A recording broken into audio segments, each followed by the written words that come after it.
হে কী অবস্থা, সবাই কেমন আছেন? তো এই মুহূর্তে আমি আছি গিয়ে হলো হাওরের মধ্যে। এইটাকে আসলে হাওরে বলা যায়, কিন্তু হাওরের মধ্যে আসলে হাওরে যাচ্ছি না, যাচ্ছি হলো আমাদের পাশের গ্রামে পাহাড়পুরে। আসলে এখন তো দুর্গাপূজা চলে, বাসন্তী পূজা, সেজন্য সে উপলক্ষে কুটুম আনতে যেতেছি। কিন্তু আমি হাওরের মধ্যে যাওয়ার কারণ হলো গিয়ে আমাদের ওই যে পিছলা একটা রাস্তা আছে, ওই রাস্তাটা একটু ঘুরতে হয়। আর এই মুহূর্তে আমাদের পিছনে কোনো ইয়ে নাই, কোনো টমটম নাই। তো ভাবলাম হাইটে যখন যাইতে হবে তখন শর্টকাট রাস্তা দিয়ে যাই। এই রাস্তা দিয়ে আসি না প্রায় লাস্ট হলো 4-5 বছর হয়ে যায়। কারণ হলো কি, ওই রাস্তা হওয়ার পরে সবসময় এখান দিয়ে আসা যাওয়া করতাম, এখান দিয়ে টমটম বা হাইটে আসলো এখান দিয়ে আসতাম। আর এটা হলো কি, আর যখন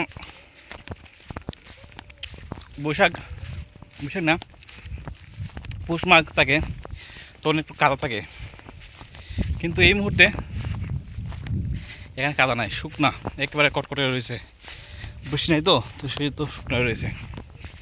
তো এটা হলো শর্টকাট রাস্তা। যদি আমি ওই রাস্তা দিয়ে না যাই, এই রাস্তা দিয়ে যাই, তাহলে আমাকে অ্যাটলিস্ট 10টা মিনিট আমি আগে যেতে পারবো, মানে 10টা মিনিট আমার কম হবে। এই রাস্তাটা দিয়ে যাওয়ার অসুবিধা হলো একটাই, এখন রাস্তাগুলো চিকন হয়ে গেছে। আগে রাস্তাগুলো একটু মানে বেশি বড় ছিল যাইতে, এখন তো মোটামুটি সবাই মানে ওই যে প্রতি বছর কার্তিক মাসে সবাই কাটতে আসলে ছোটো করে ফেলতেছে।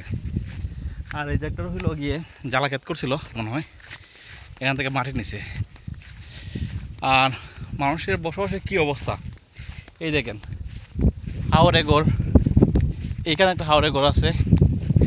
আর এই যে দেখেন মাটি কাটতেছে, মাটি কাটা ওইখানেও সামনে বসে যাব।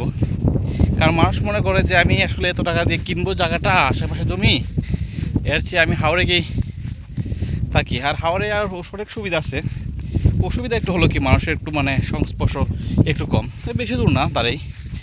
আর সুবিধাটা হলো এখানে আসলে ইচ্ছা মতো হাঁস মুরগি সে পালতে পারবে, মাছ মারতে পারবে সে বাড়ির পাশেই, তো অনেক সুবিধা আছে। আর অসুবিধা একটু এটাই যে সবার থেকে একটু আলাদা হয়ে যাব। তারপর শান্তি, মানুষ তো সবাই চায় একটু নিরিবিলি থাকতে, আশেপাশে থাকলে বেশি ঝগড়াঝাটি হয়। আমাদের ওইদিকে দেখেন আমাদের বাড়িটা কই, আর সব মানে এখানে সব একটা একটা ঘর করে করতে করতে করতে করতে করতে এখানে বলদে এসে লাগিয়েছে। 2 দিন পর দেখবো যে আসলে এখানে আর কোনো কিছু বাকি নেই, রাস্তা ফাঁকা নাই, সবগুলো রাস্তা আসলে ভরে গেছে খালি ঘরবাড়ি দিয়ে দিয়ে। আর এই যে তারা এটা হলো কি, এই যেটা হলো বিট, আর এখান থেকে তারা মাটি তুলছে। এইখানে এটা যে গর্তটা আছে, গাঁতরা করছে, এইখান থেকে আগে কিন্তু মাছ পাবে। তো আসলে দূরে এসে থাকার অনেক লাভ। আর আমার চারপাশে হলো কি ধান ক্ষেত আর ধান ক্ষেত। এখন তো চৈত্রের শেষ, আর 2 দিন পরে এগুলো সব পেকে যাবে, তখন চারদিকে শুধুমাত্র সোনালি রং থাকবে, সোনালি রং। আমরা হাঁটতে হাঁটতে বেশি সময় নাই, প্রায় এসে পড়ছি। তো আরেকটু আগে গেলে আমরা আসলে গাড়ি তুলতে পারবো, আর বেশি নাই, ওই তো। তো ধন্যবাদ সবাইকে, ভালো থাকবে সবাই। ভিডিওটা ভালো লাগলে লাইক, কমেন্ট এবং শেয়ার দিবেন।